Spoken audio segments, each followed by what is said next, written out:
এই দেখুন জল কেমন উঠছে, দেখুন কিছু নেই, তল থেকে জল উঠছে, একভাবে অনবরত জল উঠে যাচ্ছে।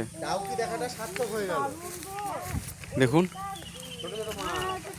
চিন্তা করুন, শুধু জল অনবরত তল থেকে উঠে যাচ্ছে। এইদিকে দেখুন, শুধু মাটির তল থেকে জল, এত ঠান্ডা, এত মিষ্টি জল, ভাবতে পারবেন না। জল শুধু অনবরত উঠেছে না, দেখুন এদিকে জল অনবরত তল থেকে উঠছে। খুব সুন্দর জায়গা, দারুণ জায়গা। 2-3 দিনকার ছুটির জন্য এখানে আসুন।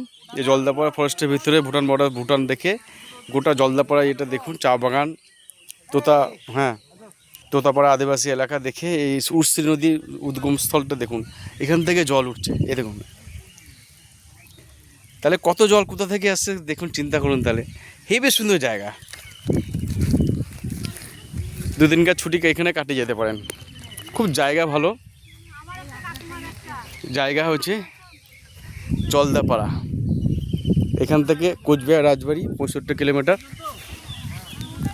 হার হার।